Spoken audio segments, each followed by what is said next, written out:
Any day. Hello, everybody, and welcome to GoIndieNow's live panel discussion show for the month of October. A very special one as we are partnering with the Writer's Edge to do a two-night event. And of course, last night was the first part of our event as we cover the history of horror. And tonight we're gonna go from the 1960s into the today's Mr. Mike Pilgrim has a instant review for us at the end of our show for a movie that we saw, a movie that he saw today.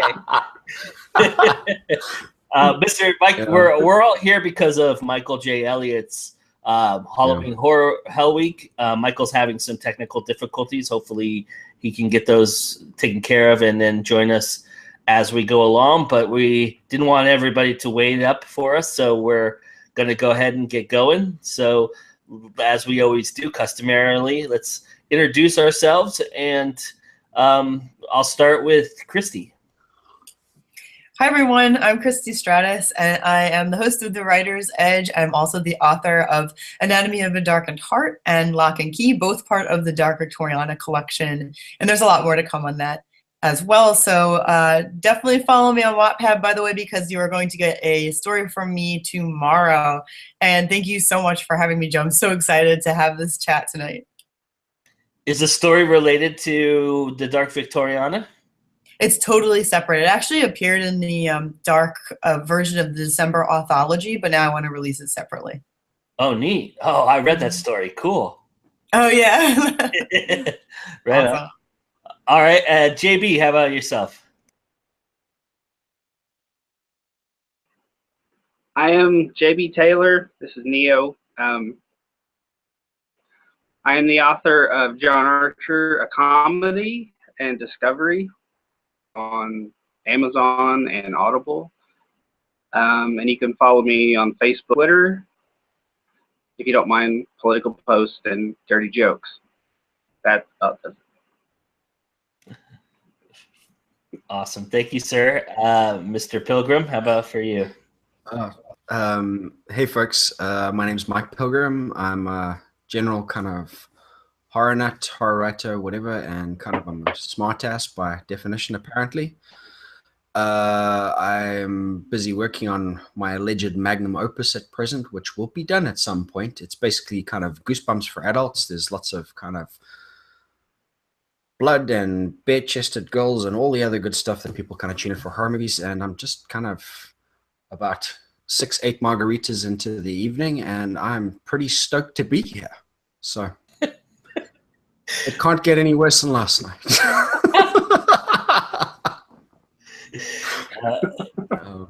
Don't count on it. oh, fantastic. Fan frickin-tastic. I wanted to. We're gonna have. This is gonna be a little different than what we normally do. There's not any pre-designed questions or anything. We're gonna keep this kind of loose and casual and open, like we did last night, which I thought was a great direction. Thank you, Christy, for leading us that way. And I wanted to kind of start off by, we're all most likely products of the 80s and 90s horror. That's probably what we're most familiar with, most of us. So what genre do you most identify with in that you think is your genre? Or excuse me, your decade? What decade do you most identify with that you think is your decade for horror films? I'm gonna go with the 80s just because of just the vibe of the creature effects and all the other stuff. There's something about kind of the tangible effects that have kind of been slipped past in kind of contemporary stuff. There's a lot of really kind of great stuff coming out now, and you can kind of see it. There's this kind of middle ground, but that's where the focus was. And it was almost like they were trying so hard and they were so tacky, but they were kind of not self-aware of how crap some of the stuff got. And it's almost kind of this wonderful counterintuitive loop of how good it became. JB, you're nodding. Head on.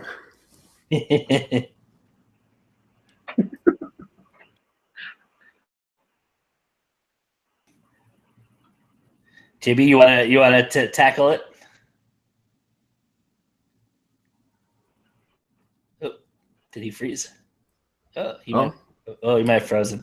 If he froze, I'll just hop in then. Yeah, So, good. my favorite decade is definitely between 2000 and 2010. And that's when most of my favorite Asian horror films are from, but even like some of the more B but still enjoyable films, like one I can think of is called The Frightening. Mike, this might be your new obsession if you have never seen it. Have you seen it before? I'm trying to think. The Frightening. The Frightening, I think, is from like 2002. I'm getting a post-it.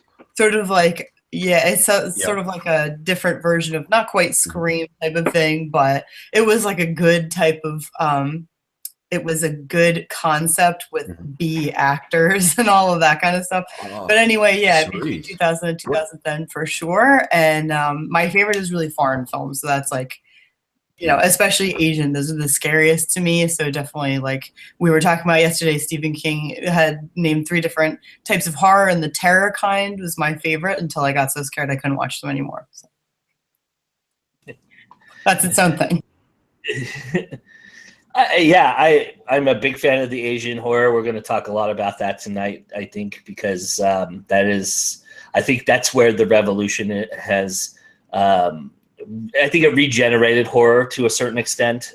We were getting into a certain pattern with, you know, found footage films and gore films, and I think that the Asian horror market kind of brought us back to our roots a little bit and kind of tackled that idea. So besides The Frightening, I personally think that Tale of Two Sisters is probably my all-time favorite of the Asian genres. I'm a big fan of The Eye as well. Where does everybody land in this idea? Yeah, Tale of Two Sisters is like an unbeatable type of thing because there's so much in it, and you really need to watch it a few times to really get it totally. By the time you get to the end, you're sort of like, oh man, I need to restart that immediately, you know?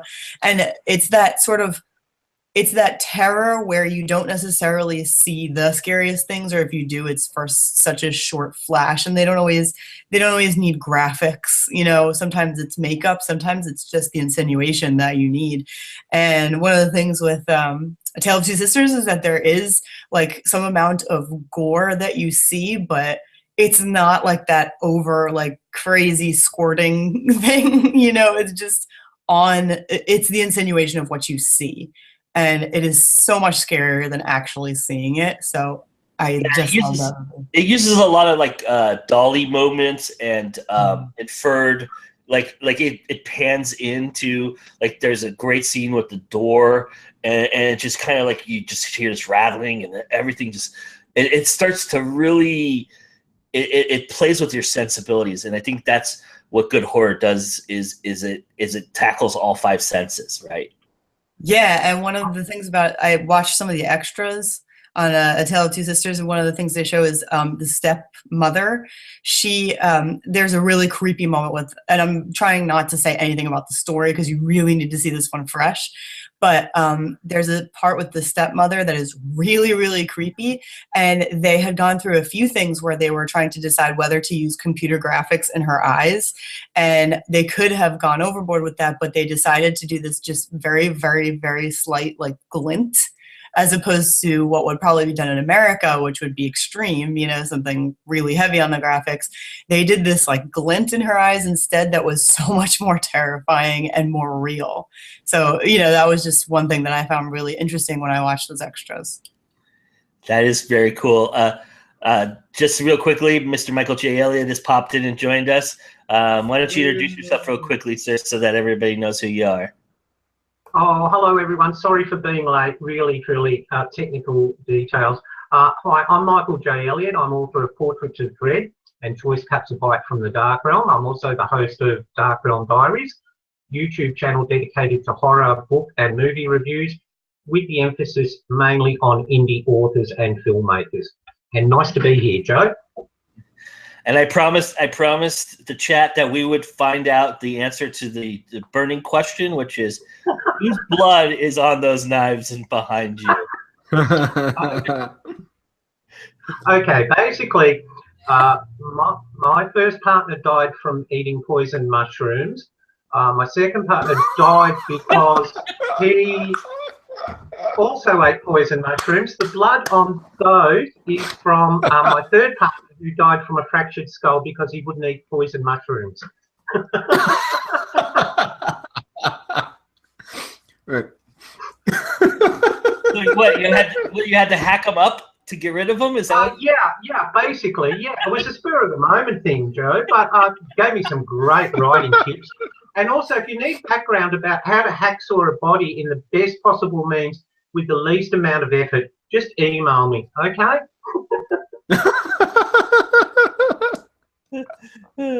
You heard it here. Go ahead and email the man. It's completely a different story to what he told me. He said the cupboard was full and he had to stick the extra body in the bathtub. Also, Mr. Eliott, might I say that is a stunning haircut you have there, sir. I thoroughly approve.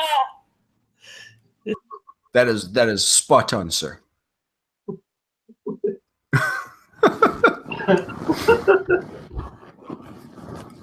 Oh, God. Okay, what movies were we discussing before I got here, guys? Or books, we're talking about the Asian horror movement right now. We were reminiscing about the Tale of Two Sisters. Christy had mentioned that in the extras there was this cool thing that they did with the stepmother's eyes, where they put a glimmer in it, and it made it that much more creepy. Talking about these films, one of the things that I found very fascinating, and this is just me, I know it has nothing to do with horror or anything like that. It was just something that I never knew before, but I love that I learned something when I watch these movies. And in watching The Eye, I had no idea that. So there's a moment where it switches from Chinese to English, and they're speaking English because the dialects of the Chinese dialects are so many and so vast, and they're so different that in order to communicate with one another, they have to speak English.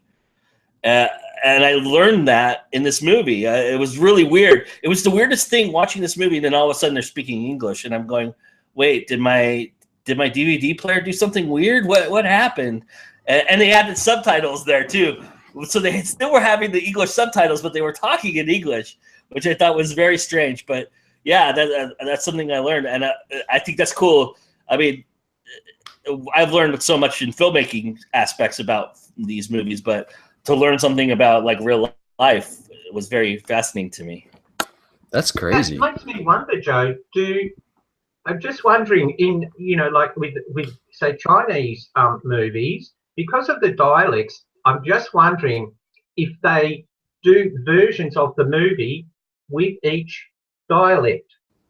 So you'll get a movie with Cantonese version, one with Mandarin version. Because I'd just be interesting to know. Yeah. Well, the reason why they switch is because it's a traveling movie. They travel across the country during the movie, so that when they hit a certain territory, they start to have to speak Cantonese and then Mandarin, and then there's this one that nobody knows how to do, so that's why they started speaking English, which was very fascinating. Yeah, that would be cool. I'm wondering if in one part of China there's a certain subtitles in Mandarin if you're watching it in Cantonese and vice versa. That would be I think that would be confusing, because reading Chinese is confusing enough simply because you have to go backwards. But it's I mean, I don't read it fluently, but I know some of the words, so it's very hard to. It's one of the harder languages to interpret, especially on paper. Yeah, you can always learn some culture when you watch foreign films. You always learn cultural stuff, and that even is the case in horror, which is sometimes surprising, just because all you're trying to do is get scared, but actually you're learning all this great stuff about the culture, which is pretty interesting. The chat is on fire talking about your lack of care with your knives there, Michael. They all think that they're like, your knives are gonna rust. They're concerned. So floppy of you. Don't worry. Don't worry. Is it police there? What do you have there? Is it guards, police? What is in your territory? It's police. Yeah, we're very advanced here in Australia, Joe. We actually have police. Yes. We don't have like Mounties on kangaroos or anything like that. Like we have squad cars and everything. You'd be amazed how much progress we've made, really. But yeah, I'm just glad I haven't done anything against the law for them to come in with a search warrant, because they come into my office and see the dark realm background, and they're going to say, right, careful guys, I think, psycho.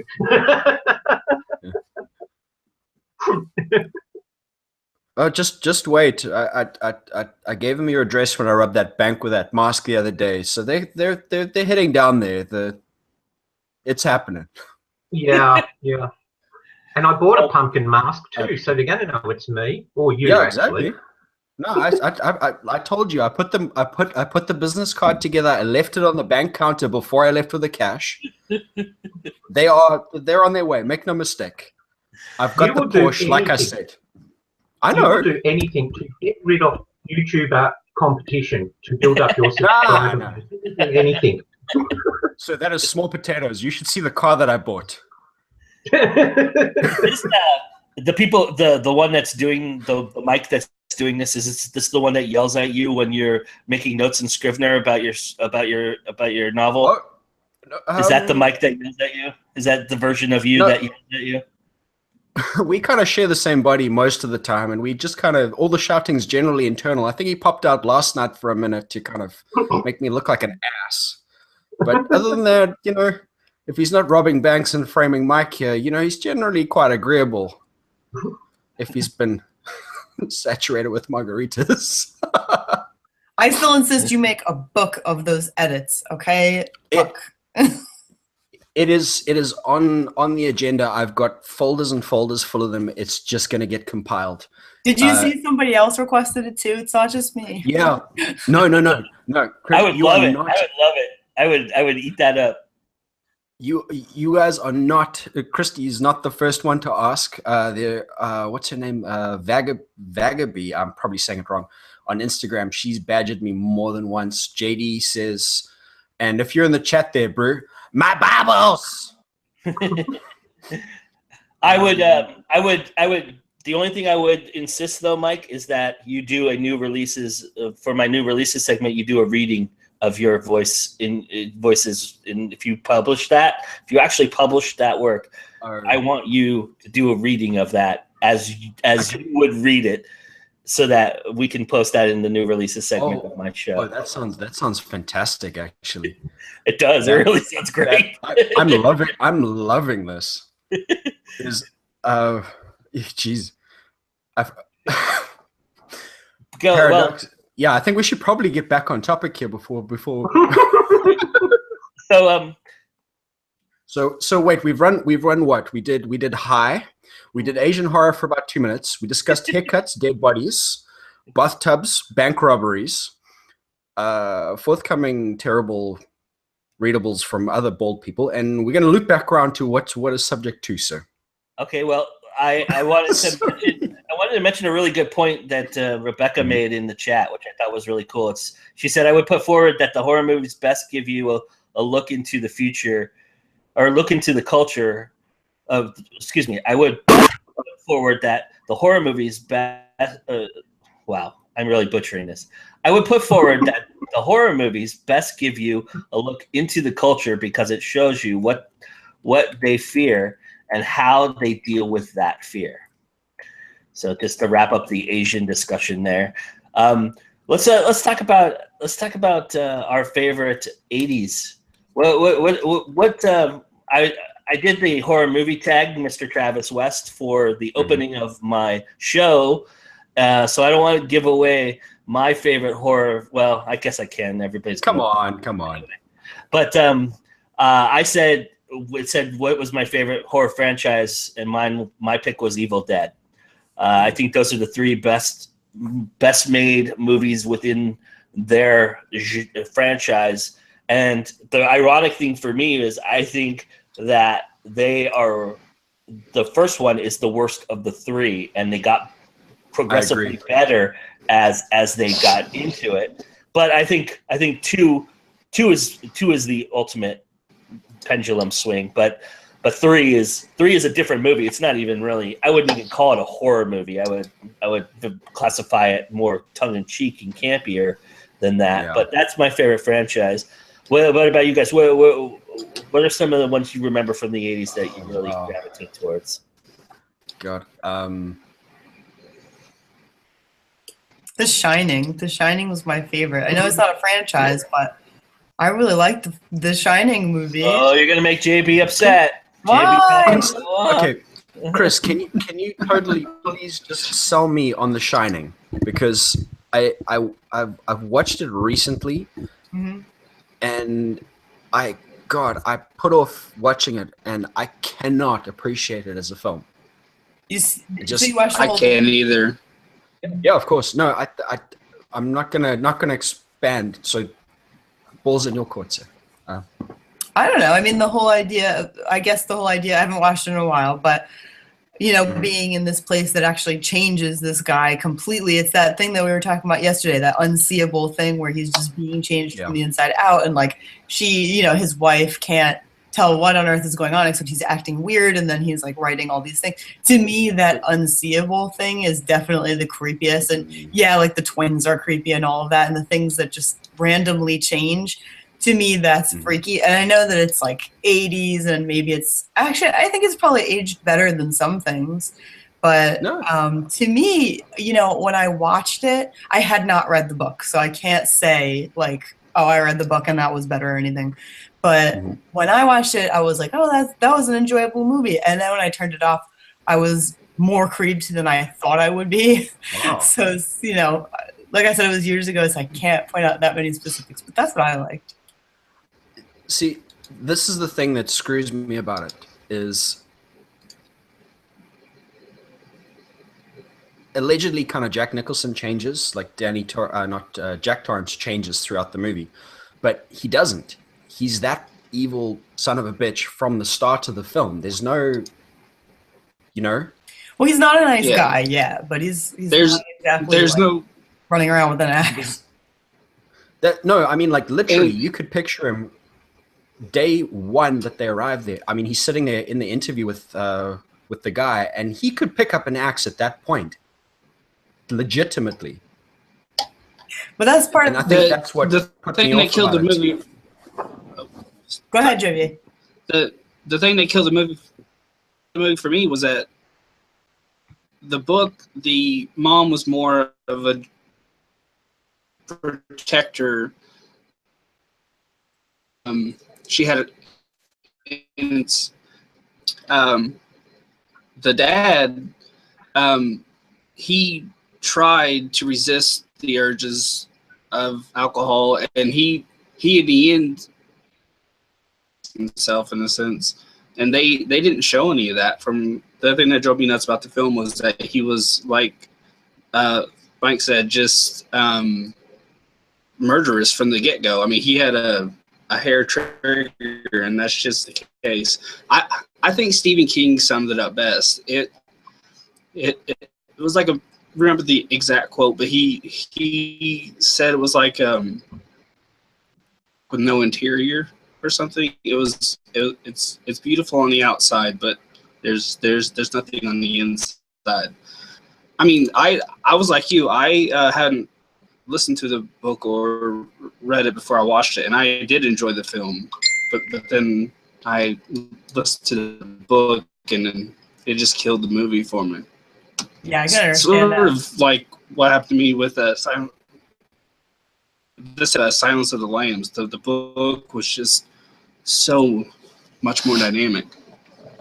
Wow, you guys are killing Kubrick and Jonathan Demme all in one breath. Oh, Hey, wow. well, I'll tell you what is I'll clear one other one out, and then we don't have to bring this up again later. The original Halloween, I hate it. That's it. Yeah. So Same let the here. hate let the hate flare. There's just I think it's a boring film on every level, and absolutely it's completely inferior to Way Black overrated. Christmas. I think it's more the nostalgia that makes everybody dance around about it. Like if you want a good film that kicks Halloween in its little kind of gourd-shaped gonads, watch Black Christmas. It's what Halloween was based on. And it's actually a good movie. I mean, there's, the characters are fantastic. There's depth. There are multiple kind of actual subplot lines. There's a girl there who's struggling with, I'm trying to remember whether she's basically contemplating going and kind of having a termination, or she's just had a termination. There's another girl who's basically a townie. It's just, there's so many layers to it. Even the beginning, you won't give us the beginning of Halloween, because that is one of the most iconic beginnings of any movie ever created. I will concede the beginning, but that's as much as you're getting out of me, sir. All right. I'm done with it. I'm done with the moaning and the negativity for this evening. Let's move on to the fun stuff. I'm just going to say the music, the Halloween music is iconic. Yes, I mean, it is. Yeah. You could put that in I think, And the mask too. Yeah, it's great. They play that at least in America, they play that at any haunted event you go to, Halloween. That music every time. The other one that gets me is Tubular Bells from Exorcist. Mm. That has just got such a lovely, sweet tune to it, and it's actually kind of really, it's a good tune as well. Can't take away from that. We should probably get back on subject here. Oh, it's good. We're good. No, we're good. I agree. Of course, the iconic Jason music too. I mean, how many times did somebody come up behind you, kill. I mean, well, at least okay, maybe only in my neighborhood. But. Or Psycho. Yeah. Psycho. I learned something from Psycho. I will never ever shave my legs in the shower ever again after that movie.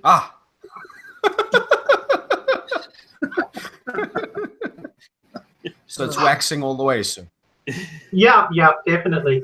Yep, hot wax, no more shower. No, I heard that on wise plan. I heard that line on. I think it was one of those celebrity roasts, and they were roasting Janet Leigh actually, and it was a comedian who got up and said that line. Well, I was on the floor laughing at that point, because you don't associate Psycho with comedy. J.D. Estrada with the line of the night, the dark realm waxing.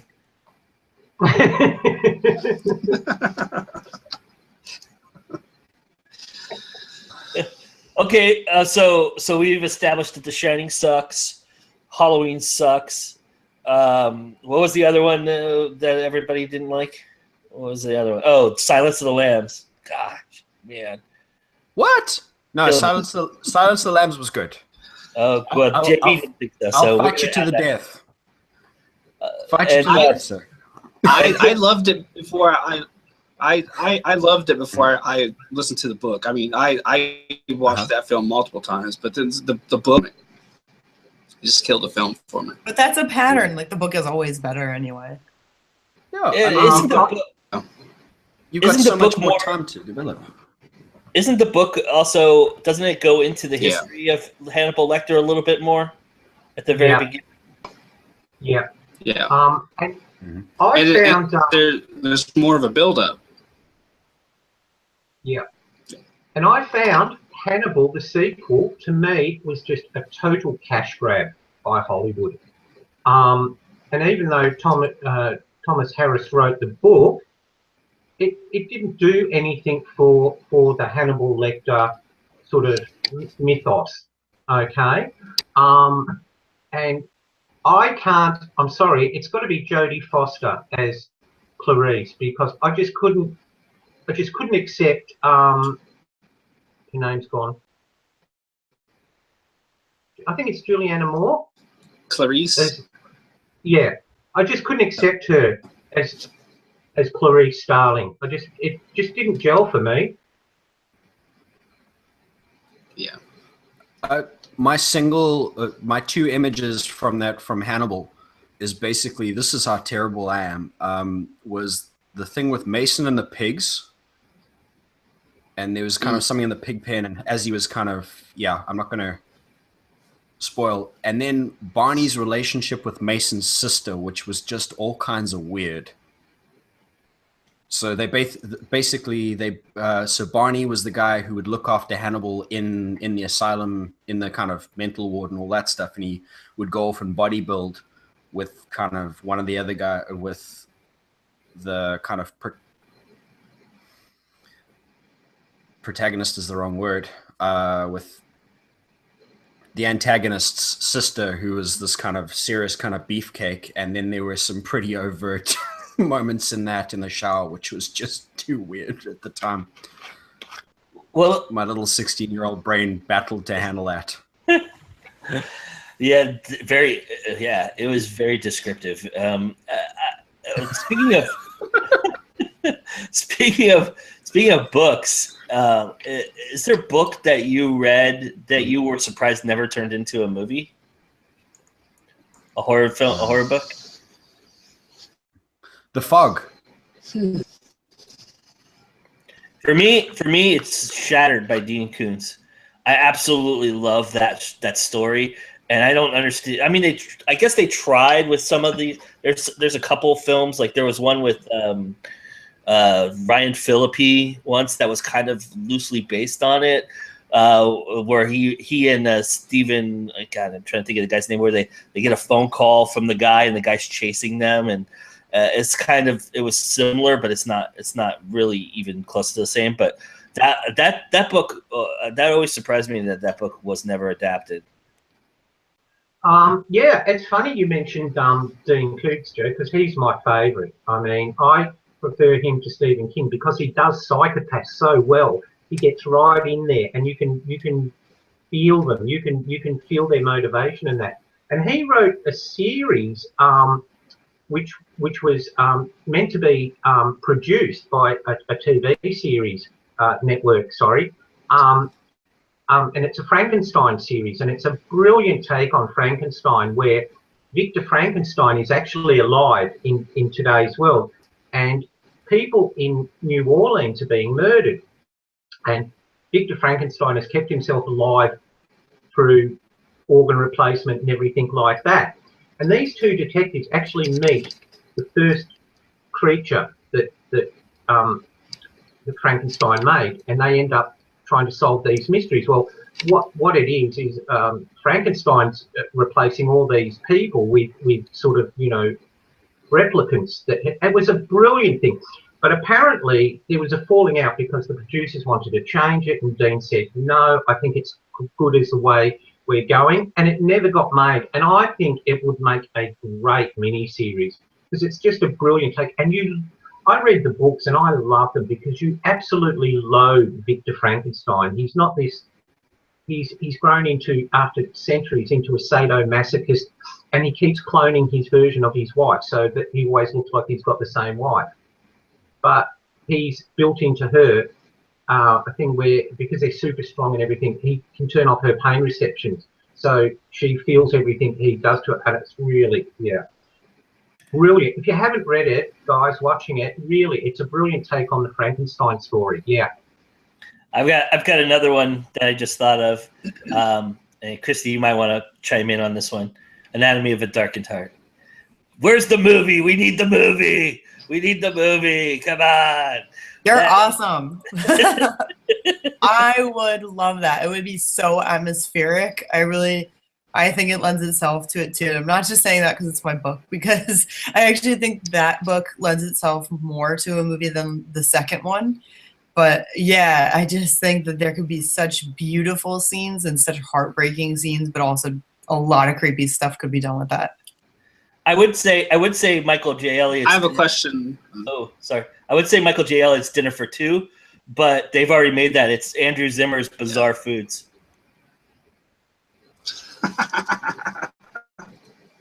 That's great. Go ahead, JB. Sorry.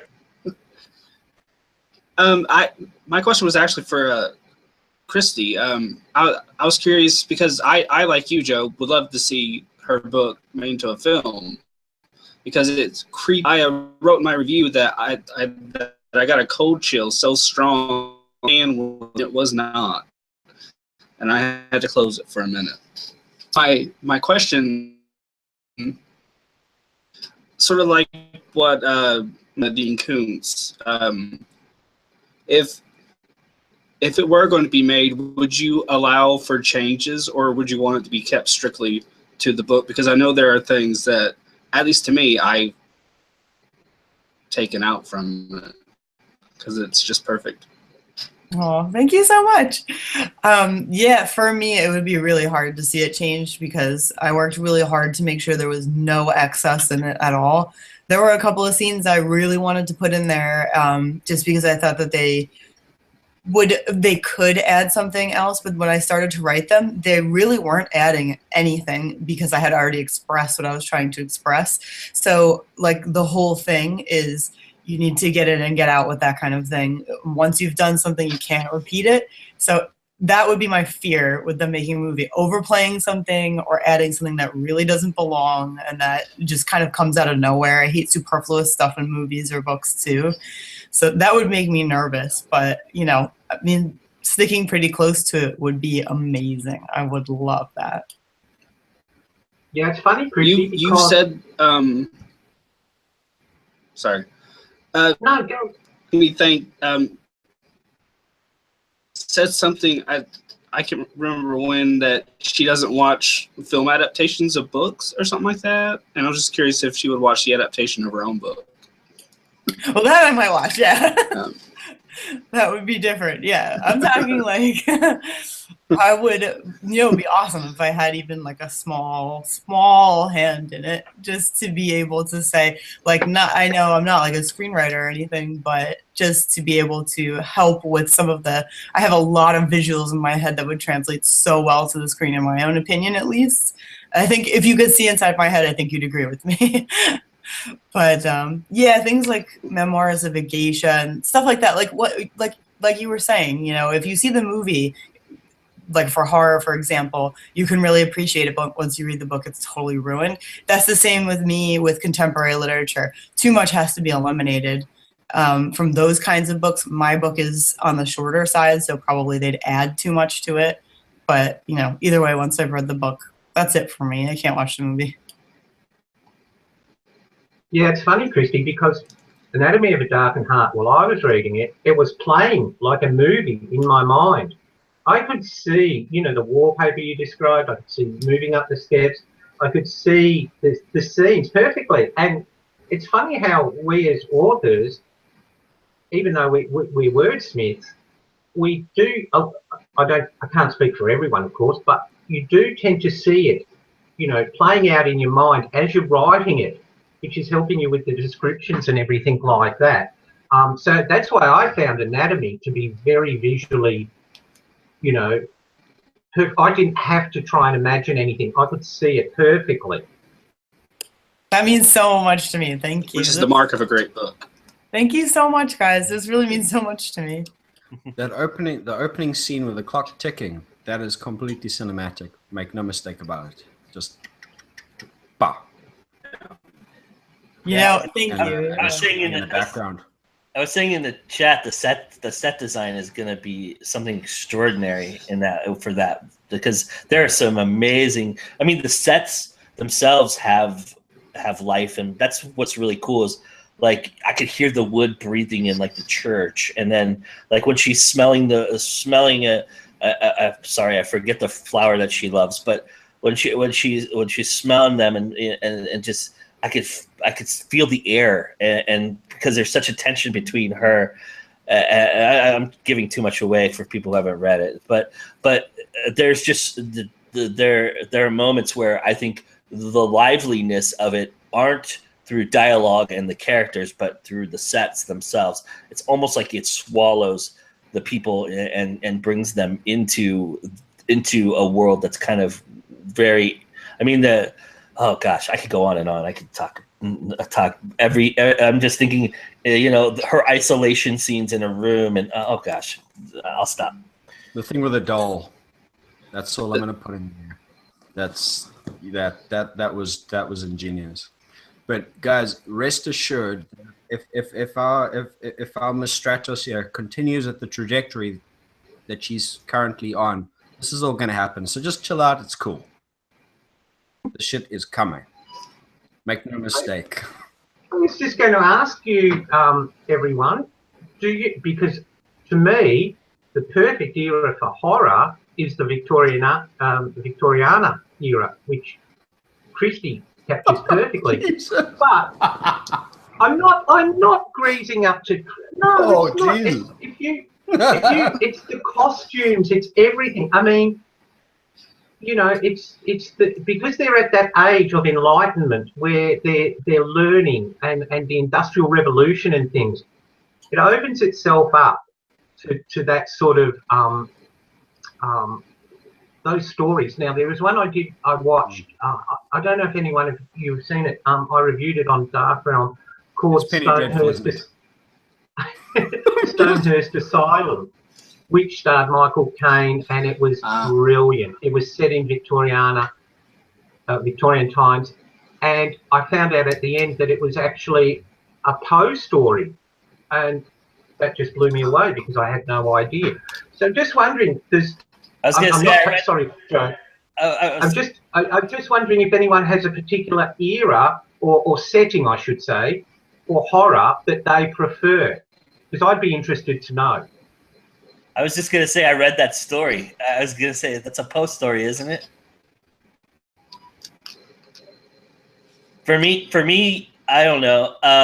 Gosh, era-wise, I mean, Gothic is always something that I really gravitate towards. I love the architecture and the scenery and the Gothic, but I like old haunted places, like old haunted houses, and I think that's. I'm trying to think of. I think to me that's the best. Creepy floorboards, shadows on the wall, doors with hinges that creak. The cuckoo clocks, the ticking clocks. All of that to me, you can hear the knife when it slashes. All that stuff. It's really. I think that adds such an element. It goes with what I was saying earlier, which is I think a great horror film enhances the five senses. And I think in a quiet, really creepy space, you can really enhance all five senses really easily. Yeah, I like that as well. But for me, I love a horror film that's set the early 1900s, like The Woman in Black. There's just something about that old sense and just how quaint and almost Americana, but not quite.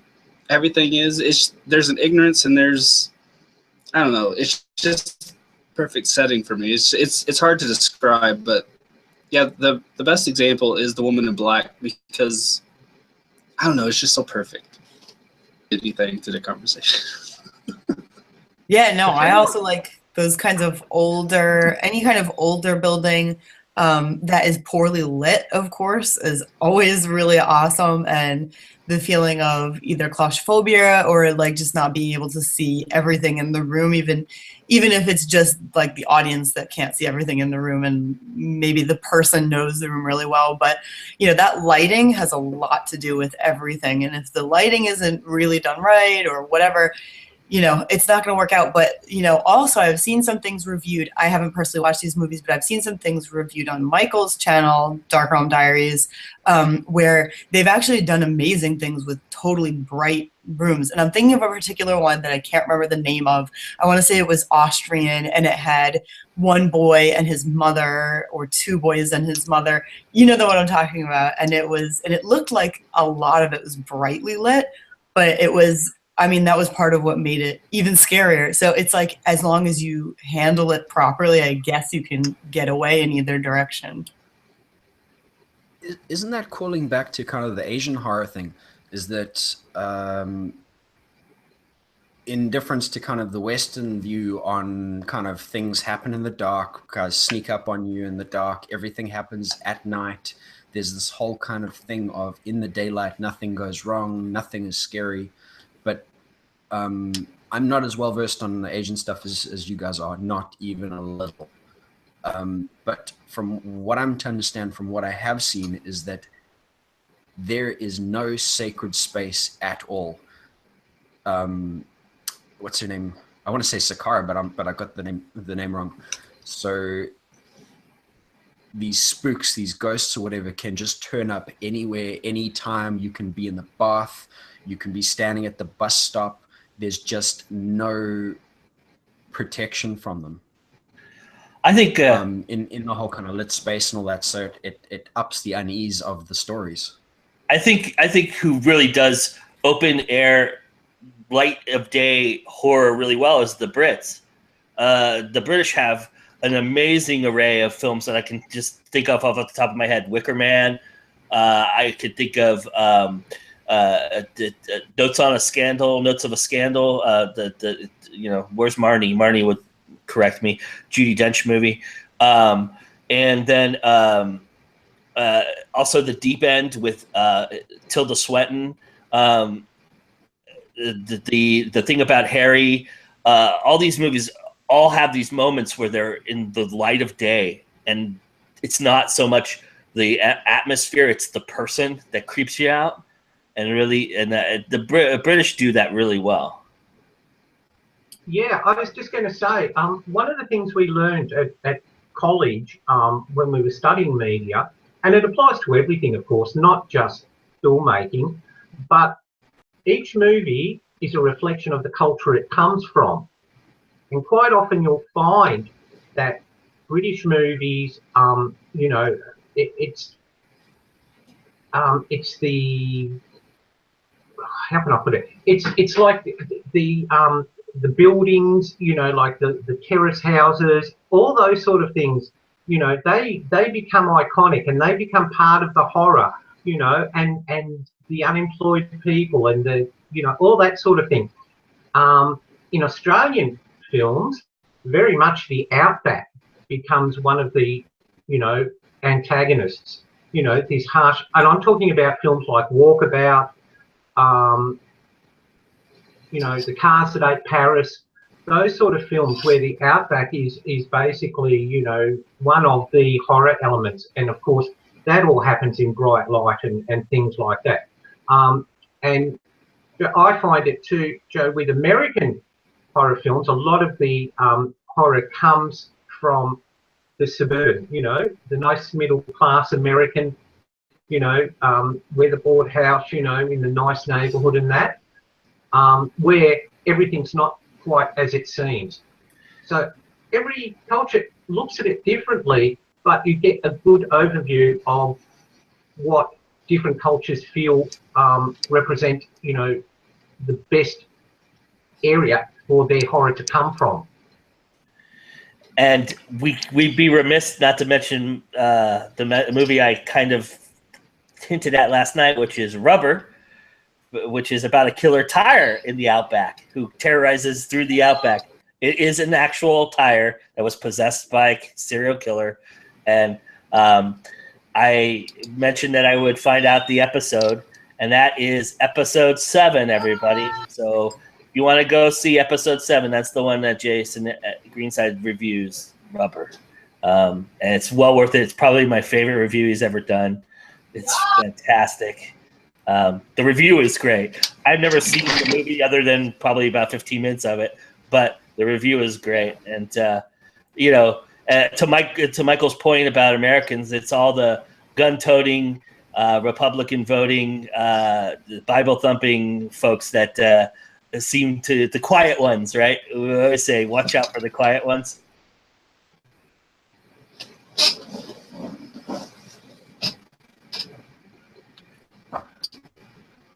I love how that kind of comment, how we kind of lean into those things, and it comments on what the concerns of the day are.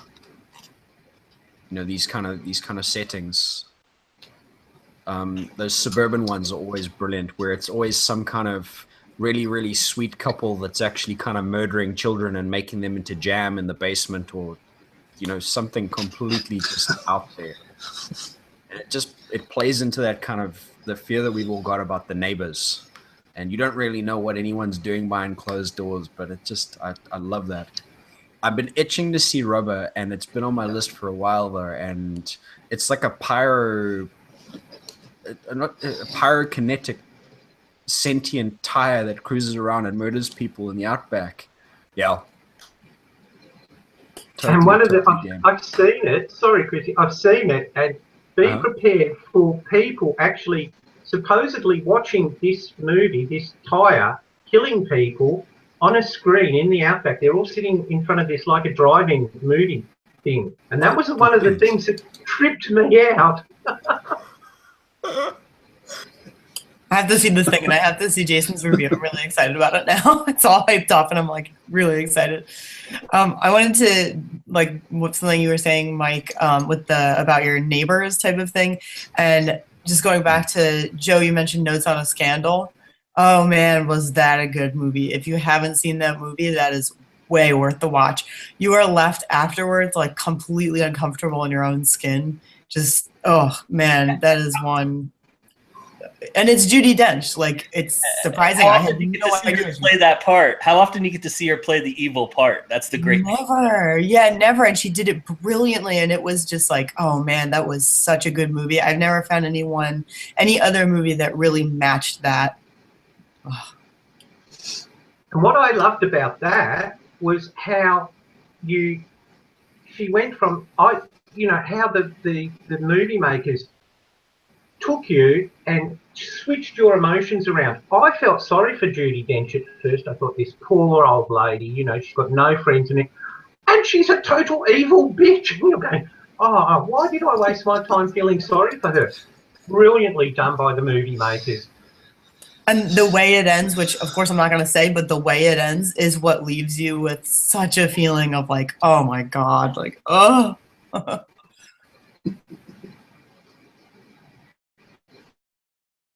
Yeah, everybody's agreeing with that. We're seeing people mention Apt Pupil as one of those creepy psychological movies. I think that's pretty interesting too, right? Psychological horror.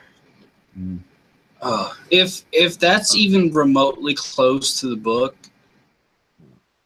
film yet, I wouldn't be able to do anything for like an hour afterwards. I would just have to sit and just like collect myself. That story just wigged me out. That's Stephen King, right? Taut. Yeah. It's so taut and sinister and just evil. And it's just, man. And the ending it just punches you right in the mouth. Well, we're a little over. Does anybody want to chime in on something else before we wrap things up and to get on with our lives and me on to bed? I have one thing. My blacked out when you guys were talking about the Asian films, and I just wanted to chime by, not the Jessica Alba version, but the original, The Eye, is the best foreign film I have ever seen. Yeah, we were talking. Thought you guys ought to know that. I was mentioning, JB, how in the middle of it that movie tripped me out because it switches to English, and I learned some about Chinese culture. I don't recall that part. I just remember not being able to sleep for a good while. I mean it's creepy. that and the audition. Oh my gosh, that was so damn scary. Yeah, I want to throw in like, sorry, Mike. I just want to throw in 2 more things about foreign films. So if you've never heard of it, Merbito is a Japanese film. And that is like a really unusual take on a sort of vampire thing, but not quite. And it actually is just like one giant psychological metaphor. So that's a really cool one to watch. And then I also wanted to recommend, if you haven't seen the original Shutter, which is actually from Thailand, not America. The original was Thailand. It is so good. I haven't seen the American one because I saw just like a couple of pictures from it and was like, this is so far off base, I can't stand it.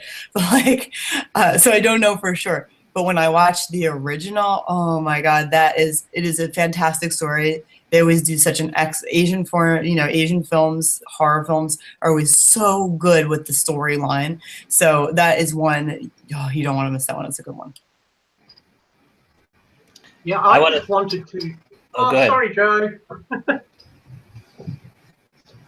Okay, I just wanted to recommend a foreign film, and it's a Mexican film, and it's called Kronos, and it is probably the most brilliant take on vampire movies I have ever seen.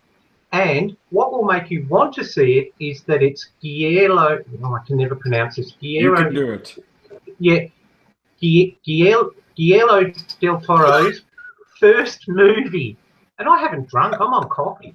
But it's brilliant.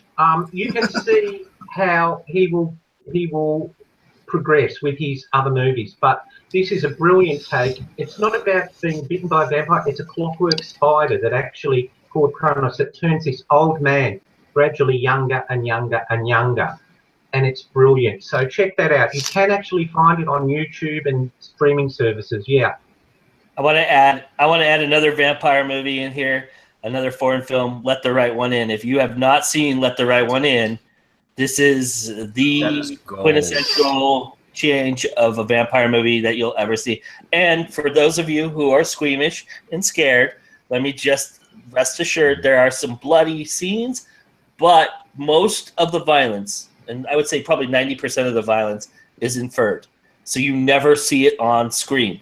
So, but you have to see this movie for the relationship that happens in this movie, because it is the most unique and interesting thing that you will ever see in a horror film.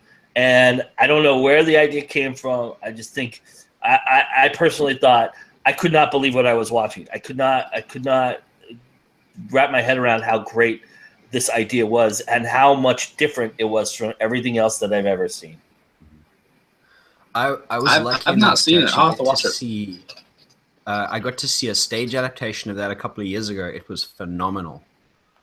And for the scene right at the end with the pool, they actually had this this set piece that they'd built, which was on the front side, it was a jungle gym, and then it rotated around into a glass tank, and it filled with water on stage. It was in about 30 seconds. This thing was massive, and it was a really, really good film. Well, the movie was amazing anyway.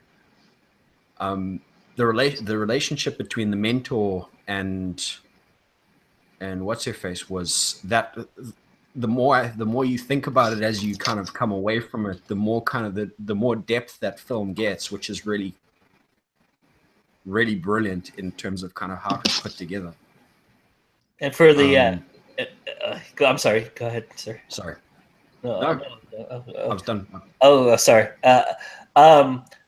For our, I don't know, I know that Christy is a gamer. I know that JB is somewhat of a gamer, and we had a question about is there any scary games out there? I don't know. I know, Michael. I've seen your PlayStation controller on your in some of your pictures there, Michael. So I guess you're a gamer. So I don't know, Mike. Are you a gamer as well? Are you someone who does that as well?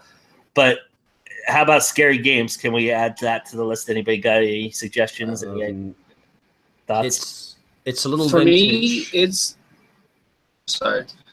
Go, bud. The last film to really game to creep me out. I love games. I'm more of a sports gamer. I don't play the scary games very often. And the last one that freaked me out was Silent Hill. The original. I think it was PlayStation 2 or 3, but that game that's the only game I've ever played. That and Doom that came out on Xbox 360 a few years ago. That I had to stop playing them for a little bit and play some Madden just to go back on track. But yeah, those are the only two that I've come across. It's scary. You had to go out and actually replace your scaredness with violent tendencies so you could go hit somebody and spear somebody in a football game, right, JV? Yeah. Yeah.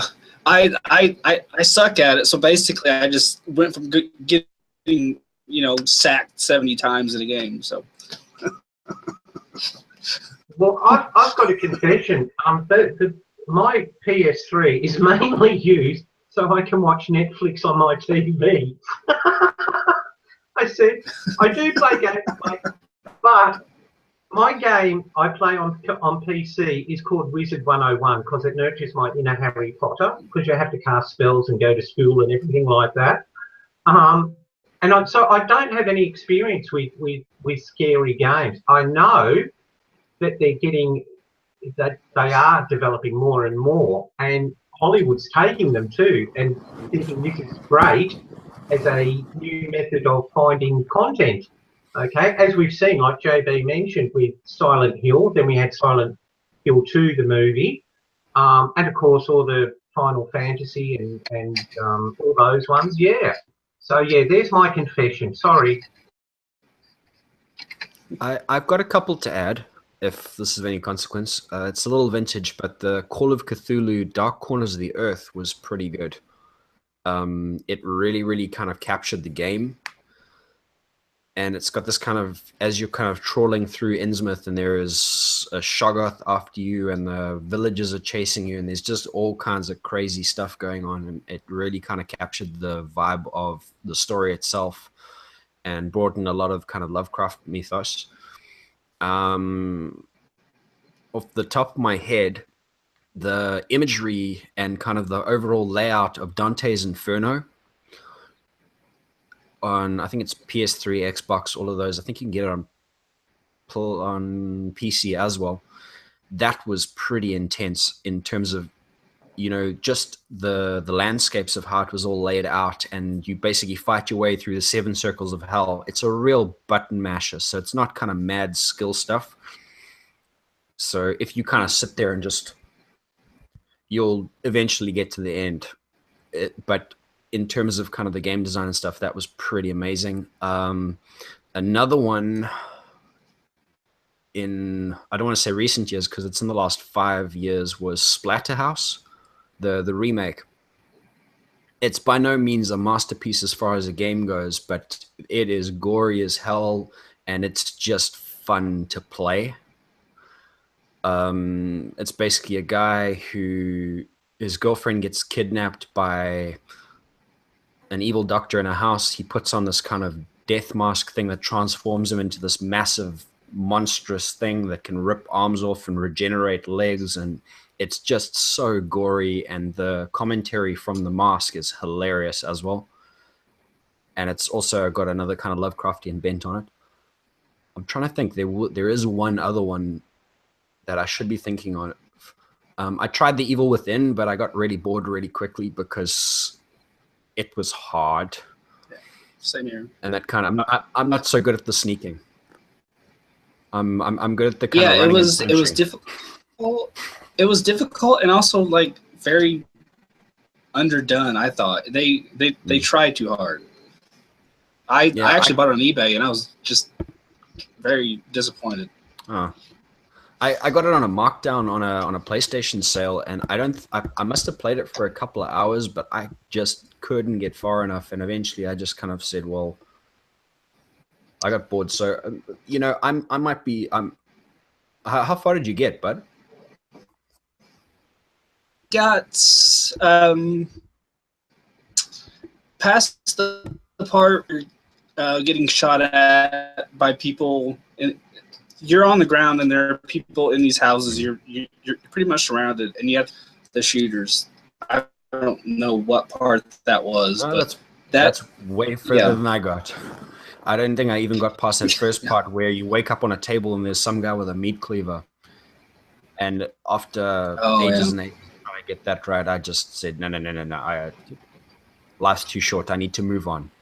Yeah, that part. Which one did you say that was? Which one? The Evil Within. The Evil Within. Right, yes. They've just released a sequel, I believe. Mm-hmm. I've got a couple of other games that I'm just trying to think off the top of my head. The sequel's called The Evil Without.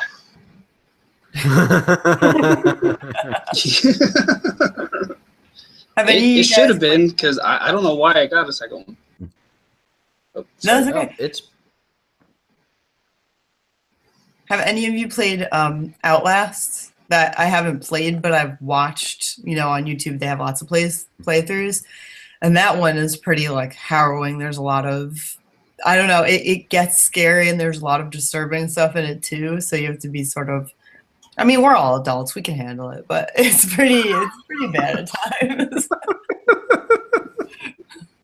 Do you know what I'd like to see? I'd like to see a game company bring out classic literature as a game. Like, could you imagine Dr. Jekyll and Mr. Hyde, where you have certain quests and missions and things like that, and you've got to stop, and the Invisible Man? Oh, I think that'd be great.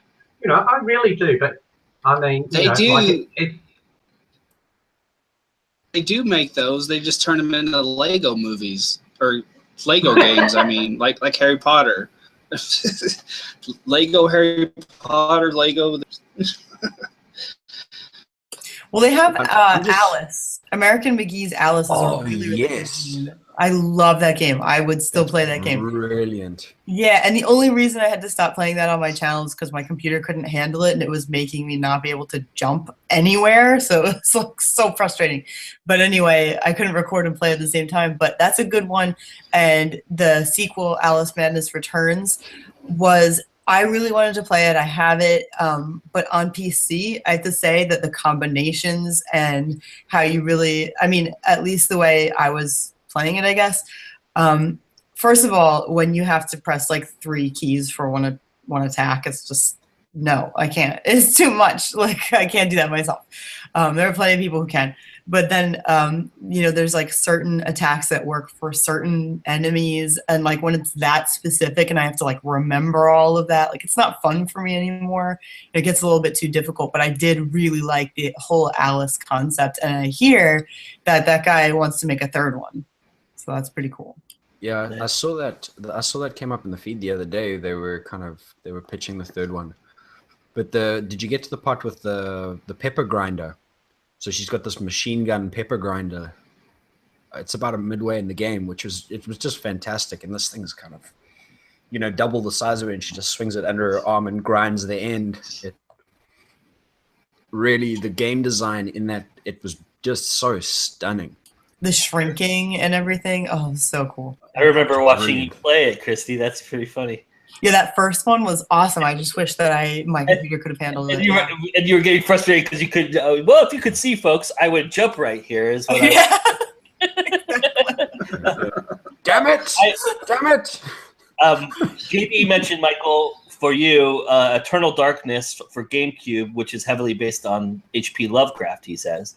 I'd be remiss if we didn't finish this conversation and talk about the flavor of the month, or flavor of the year, or flavor of the decade, which is, I personally think killed George Romero, but which is zombie movies and zombie TV, and the poor George Romero, had to watch what he did turn and devolve, and I'm just kidding. Don't get mad at me, Walking Dead fans. Okay, I'm just get mad at me instead. I'm just teasing. I've never seen an episode of Walking Dead. I did enjoy the 28 Days Later and movies, and but for me, it's Night of the Living Dead, and that is the quintessential zombie movie. And George Romero, I think, made perfection. And what does everybody think about our culture right now, and what we're into in terms of this?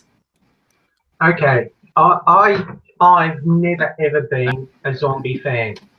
Never ever been a zombie fan.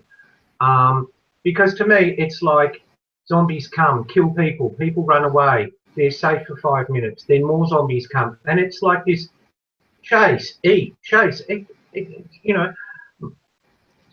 I appreciate everyone. Like, I've got, you know, don't get me wrong, you know, each to his own. But to me, they're so standard and formulaic. It can be whether the zombies are created through plague, through magic, whatever.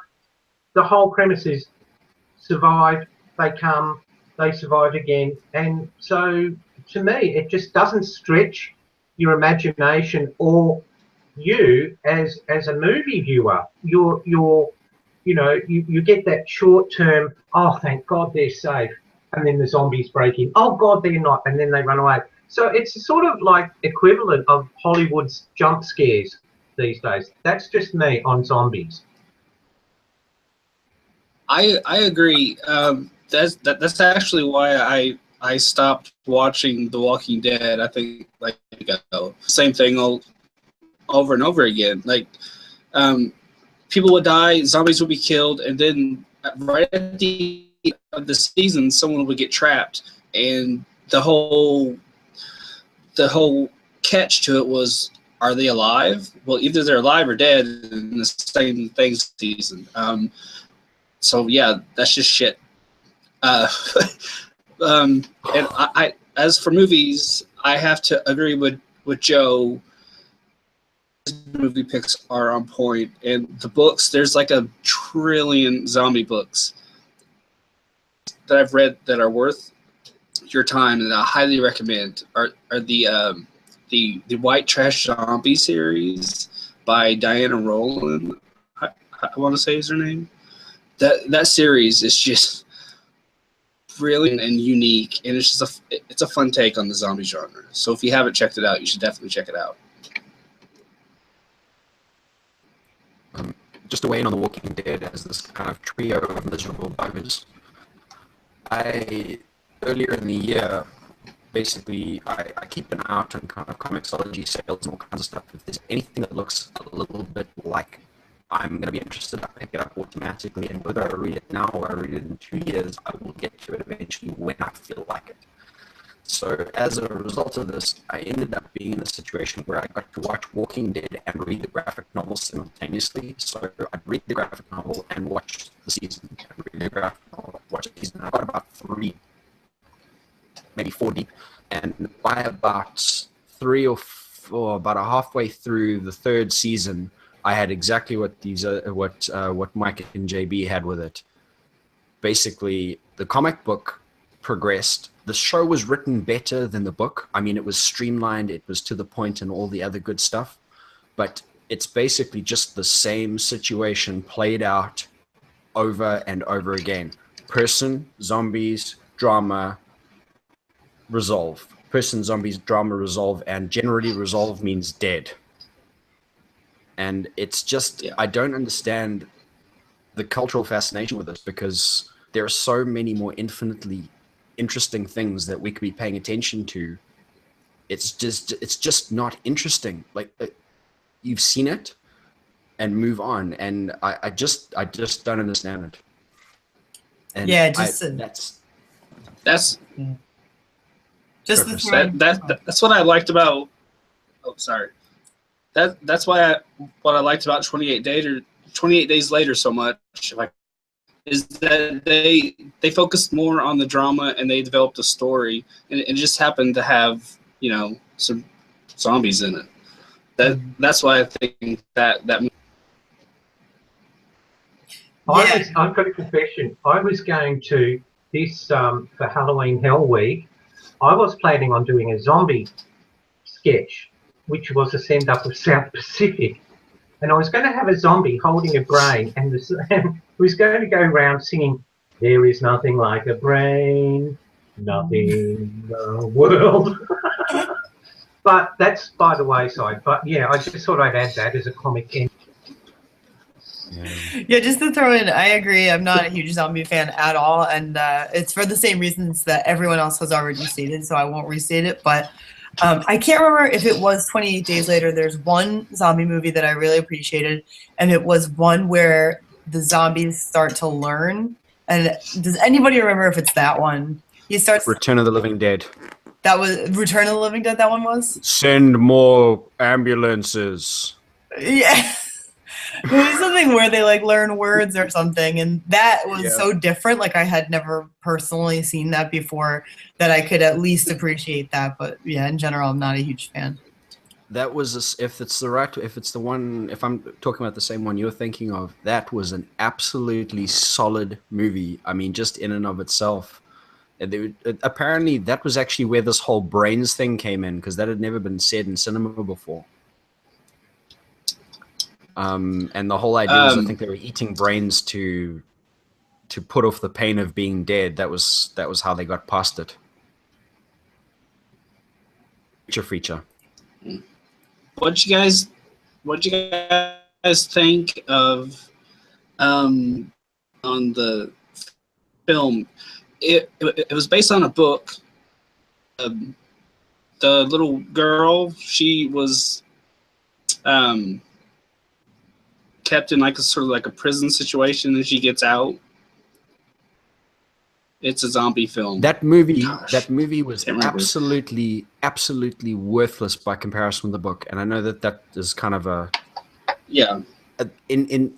if you guys are contemplating watching Girl with All the Gifts, trust me, read the book. Do one better. Get the audiobook. The girl who reads it, Flinty Williams. I think the book's by a guy called M.R. Carey. He's a comic writer, I think, is what he was doing before he got into novels. But that book, the movie completely missed the point. Like, JB, like, wasn't the I actually had the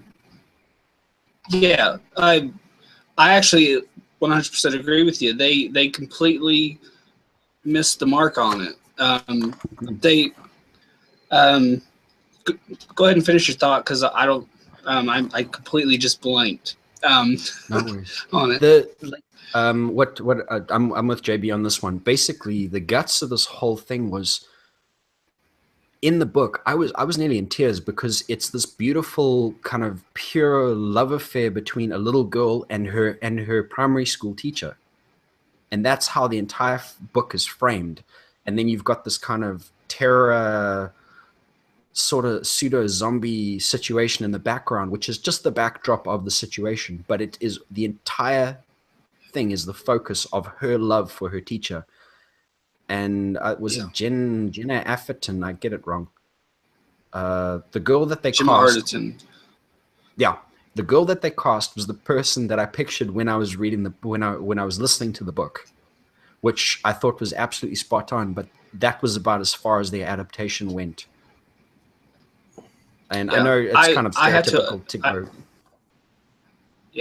I had to agree that about she doesn't know a whole lot about who she is and where she came from, but she slowly starts to learn it. But the reason why she much is because the teacher doesn't treat her like a thing, like an it. She treats the teacher like a person, or the teacher treats her like a person, like she matters. And the whole story is about wanting to protect this teacher. And the film just completely missed on that. They made it a zombie film, and it really wasn't, but technically is. But yeah, definitely get the audiobook, because that is what I did. And that was just, it was gripping. It was emotional. It was tense. It was just brilliantly written. That was absolutely my favorite kind of my favorite book of the year before last, hands down. I sat down after it and I was kind of just visiting kind of goals, and one of my goals on my list is have an audiobook read by Flinty Williams.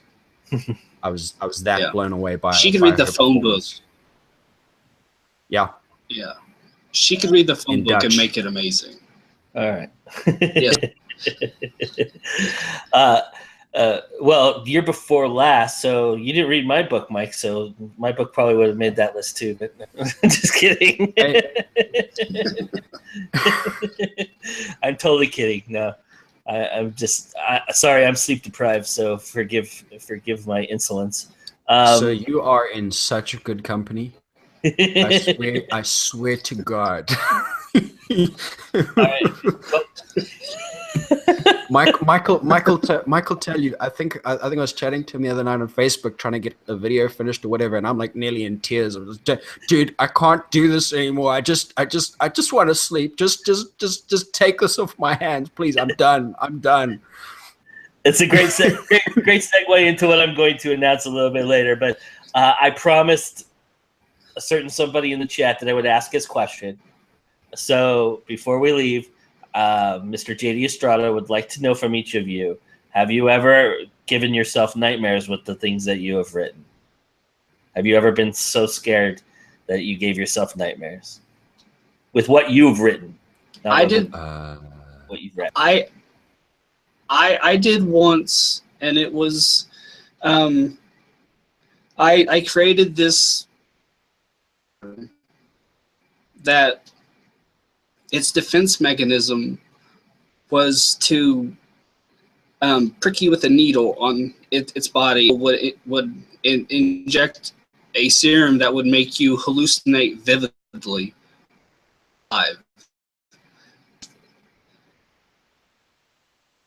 Freaked himself out with yeah. Get back because I love that, and I forget I think the name for it was, I can't recall correct. I have to go and look at my notes, but yeah, tiny little mouth, so it would eat you alive slowly, but you would feel it. You would be in like wherever your brain puts you, like you're, for whatever reason, you're in like the Amazon forest looking at beautiful birds, but the whole time you're in pain because that's what these tiny little teeth are eating you alive. It's just eating you. And I scared myself there for a second. That sounds a lot like the Amazon pea fish. You know that one of the bobs? I don't know what that is. I'll have to look it up. Okay, well, I've butchered the name, but basically it's if you take a whiz anywhere near the water in the Amazon, it kind of swims right up the stream, and it's got little bobs, and it ain't coming out once it goes up your urethra. Yes. All good, I watched good, Discovery. Good, wholesome family fun. Oh man, there was an episode about that and these things that grew in a guy's head. Oh, that just, I don't watch that channel anymore. Oh, what, Discovery? This is, yeah. No Shark Week for Jimmy Taylor. I can't. This guy, he went to like Africa or something. He got like a botfly, and for like the weeks and months after, he had these headaches and he couldn't figure out what they were about. And then he was in the shower one day, like pooing, and he felt the things moving. These botflies hatched in his head, and I was like, "That is freaking it! I am not watching this channel anymore." That freaked me out worse than my own damn.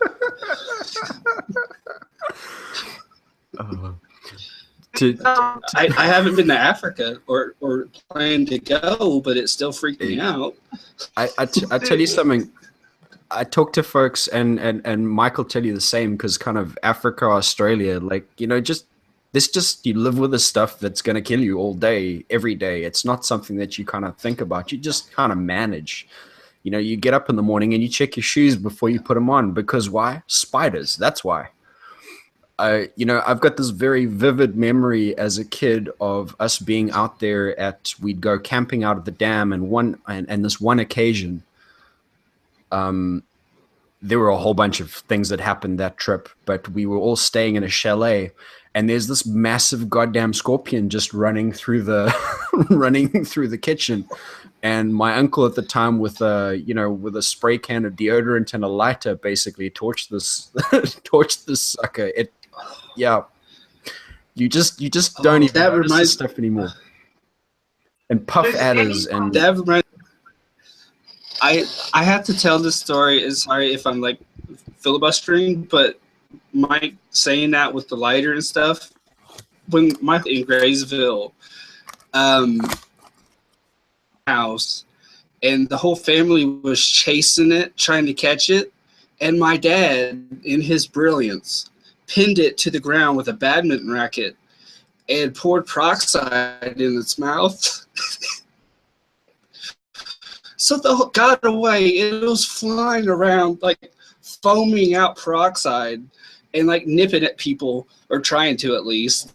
And then it finally just it was like an hour of like a foaming bat.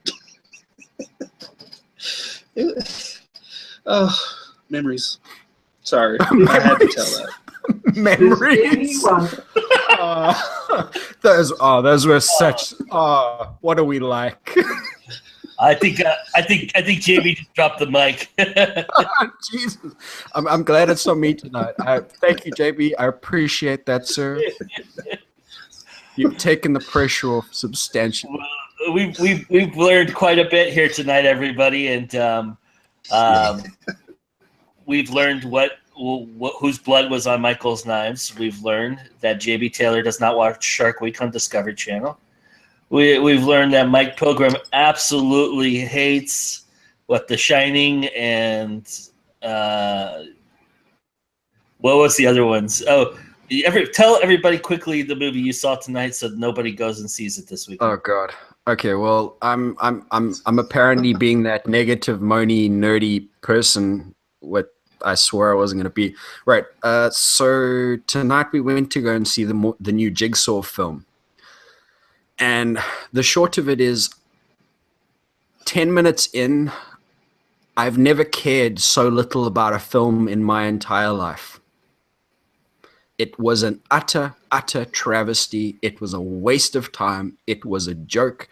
There were so many plot holes. There were 8 of us sitting there, and if it had just been me, I would have walked out. It takes a lot to get me to that point, and just utter codswallop, all of it. This is where, sorry, Mike, this is where Hollywood needs to learn enough is enough. You don't keep pumping out a franchise just because you own it, because if you can't do anything original and do anything scary, sorry, Joe, to keep, but yeah, this is one of my pet peeves. Let something go. You're not losing anything by letting it have a nice final resting death and saying that was the end of the series. We hope you've enjoyed it. Sorry, I just had to get that off because of what you said. No, that's exactly it. But the core of this, folks, guys watching this, presently, future, whatever, we vote with our wallets. So where your money goes is where their attention goes. And if folks stop attending these crap fests, they will stop. The trouble is, like, as I said to you a few days ago, it's one of the few consumer goods where you go in, pay for a movie ticket, you can't go to the the cinema cashier and say that was crap. I want my money back. Hollywood's already made its money. So by the time you discover something's crap, Hollywood's already made its money. They don't care whether you enjoyed it or not.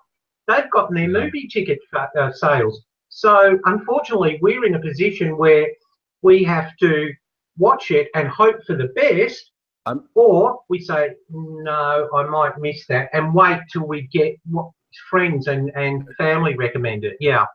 You've actually got me picturing this book return situation where somebody reads a book and then waits in line at the book signing to basically slap the author with it and ask for their money back. Oh wow!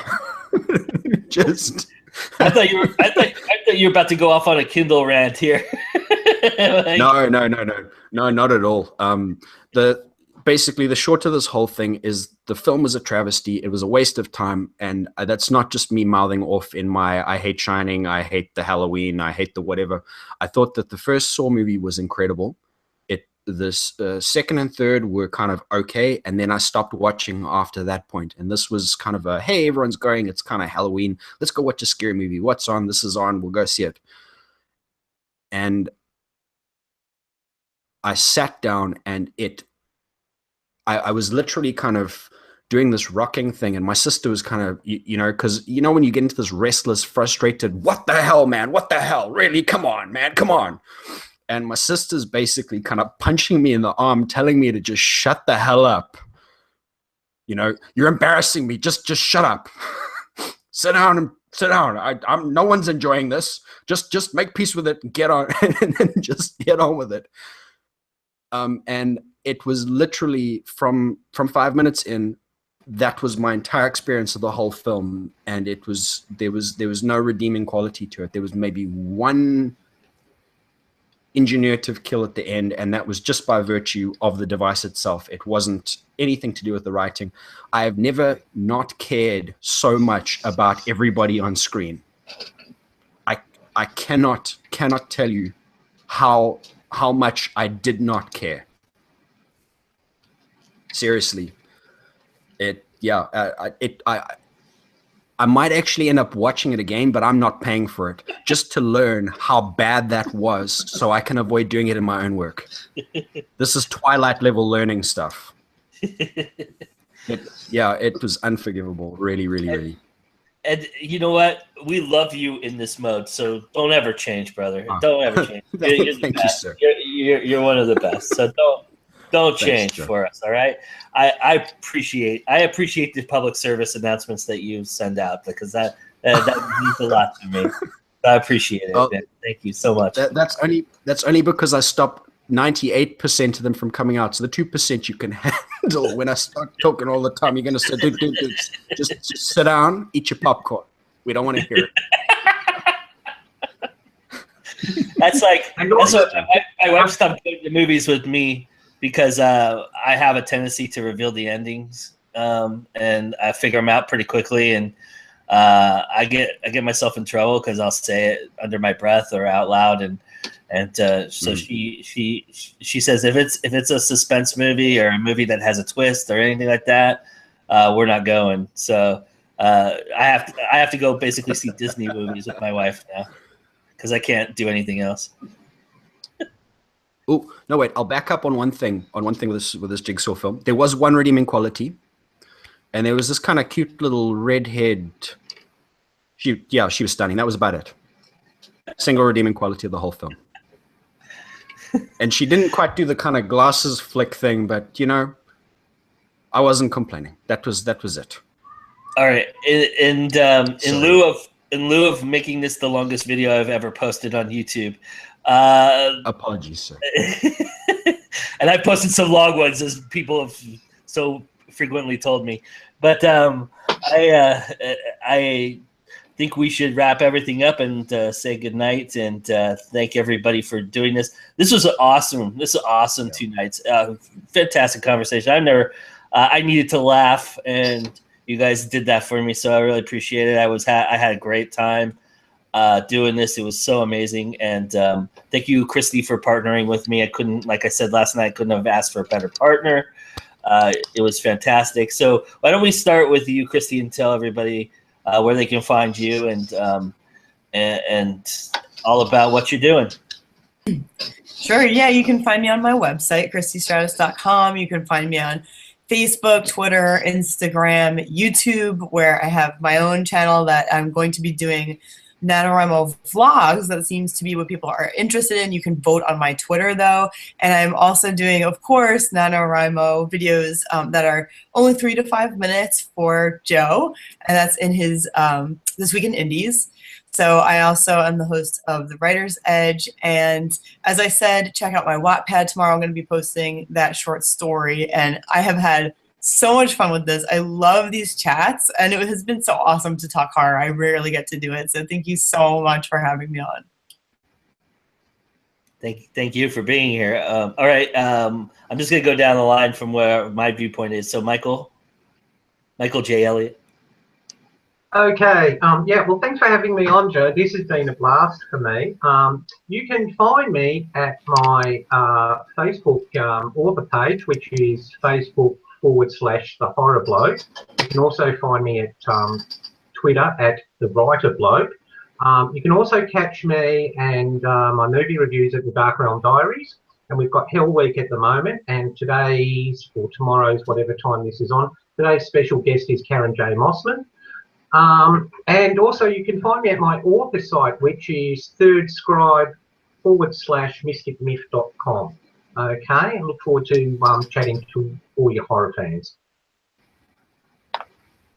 Awesome. Rebecca just noticed your pelt on the wall, Michael. She wanted to mention that. All right, Mike. Okay, so my name is Mike Pilgrim. I'm a horror writer. I'm currently working on the first episode of my series, Pumpkin Guts. And by working on it, I mean I'm editing it in the last stages, allegedly, as I have been for the last 8 months, apparently. So, life. I've got the rest all kind of laid out, and basically I'm just retooling them, and I hope to be able to put them out as soon as possible. It's basically, like I said earlier, it's Goosebumps, but for grown-ups, with all this disgusting blood, gore, misbehavior, bad language, and all this terrible stuff that you can pretty much expect from me in my day-to-day life anyway. If you want to come and find me, I've also got a YouTube channel, but mostly I kind of float around. You can hit me up on Twitter at Mike Pilgrim. That's MYK Pilgrim, because my parents were in a funny mood at the time. My website is mikepilgrim.com. That's mykpilgrim.com, and that's got all my links. I'm on Instagram, Facebook, Twitter, the works. Thanks a lot for kind of coming along and hopefully laughing with us this evening. This has been a real hoot. I've got my post-it note with all the stuff I'm supposed to watch from here on out, which I'm going to get to as sharp as possible. And guys, really, this has been a tiring, exhausting couple of days, but thank God I've needed this. So thank you so much. Thank you, sir. Let's do this again soon. Thank you so much. I appreciate it. All right, JB. Firstly, thanks. I am JB Taylor, author of Comedy, which is available on Audible and Amazon, whichever way you want it. I'm on YouTube, and you can find me on Twitter. But I have little goat emojis, so look for that, I guess. Yeah, that's about it. Like a little bit. Yeah, totally. Thanks for having me. This has been fun. And Mr. JB Taylor also appears weekly on This Week in Indies. He does the Netflix pick of the week. And if you guys are looking for a horror film to check out, he did review a horror film for This Week in Indies. A pretty interesting one. I actually queued it up on my Netflix, and I think I'm real excited to watch that. And he does some great. He pulls out some great films. I've seen a couple that he's picked, and they're really awesome. And he does it all from the indie section, of course. What would Go Indie Now be without our indie movies? And so I appreciate that, sir, so much. And Christy, of course, as she mentioned, she is doing NaNoWriMo. She just did This Week in Indies, a prep session for NaNoWriMo, kind of get you in the mood, get you a little bit motivated. So go check that out. Our This Week in Indies appears on our Facebook page at facebook.com/GoIndieNow. So go check those out. They're right on the front, right there as you go into the page. So I'd be hard pressed to say you missed them, but I wouldn't be surprised if people miss them. But they're there, I promise. But that being said, I have my flagship show. It's Time to Go Indie Now, episode 20. I was planning on posting it today. I promise you I was. I really was. I worked super hard. I've been up literally I was up for 13 and a half hours getting it done and getting it ready. And of course, every time I watched it, I found something else wrong. So I have to go back and fix that. So I am almost there, but I probably need to go to bed. So my wife is begging me to do that. So I will probably do that and then post it in the morning. I really apologize. I know everybody was looking forward to that, and I'm really sorry about that. I'm terrible about meeting deadlines, as most of you already know, but I am trying, but life gets in the way sometimes. And I had a busy week. This was a busy week for us. We did a lot of stuff this week. By the way, three of the four panelists here were a part of my blog, my Q&A session on GoIndieNow.com. Go check that out. They give you some insight into their favorite horror films and things like that. And if I know Christy was such a buff, I would have asked her to be a part of it as well. But I needed some more female presence in that. You can totally retrofit her. Yeah, man. I'll send her the questions and we'll sneak her in there. But anyway, so it's been a great week, guys. I want to mention to everybody out there who is, if you've not decided, if you've not made your choice, I always like to go back to Glengarry Glen Rice. Have you made your decision for Christ? Well, if you haven't made your decision for NaNoWriMo, if you've made your decision for NaNoWriMo, go for it and come aboard and join our support group. We have a great support group too. We're going to do some writing sessions. We're going to do some get-togethers. We're going to do a lot of things. Christy's going to be a big part of that. She's doing a weekly thing, as she mentioned, and also she's a part of our support group. So everybody's there to help one another. We're there to make sure that we all have, as whatever we define as success, become true and successful. So it's not about the 50,000 words. It's not about this or that. It's not about winning, losing. It's about supporting one another. And I have the perfect cure right off the bat. I'm going to post this sometime over the weekend. But if you have writer's block, the perfect cure is to stay up for 13 and a half hours, because for some reason, when I was sleep deprived, I had the most awesome imagination I could possibly think of, and I actually wrote 2 pages of words that I haven't written in a long time. So I am real excited about that. And no, it's not going to be my common practice. Don't worry, everybody. I'm not going to keep myself sleep deprived so I can finish my novel. Although probably Rebecca would love me to do that so that I can get the sequel out. But I promise all of you, we'll have the show up and everything, and I really appreciate it. Thank you guys so much for joining us. Thank you to the panel. Everybody here was so awesome. It was so great. It was a lot of fun. Thank you to the chat. The chatters were amazing tonight and last night. And I'm sorry that we didn't get to finish our Dracoli screenplay, but I'm sure that'll start a thread somewhere on Facebook or Twitter and get that going. And we'll look forward to engaging with that. And remember, everybody, it's always time to go indie now. We'll see you next time. November 10th is our next live panel. Writer's Edge is November 9th. Go check that out too. We're doing another back-to-back, although we did not plan it that way. It just happened. So it's going to be cool because Christie's next Writer's Edge is going to be awesome, everybody. It's indies versus traditionalists. And so I need some more Fight to the death. I need some more. Yeah, damn right. We need some more.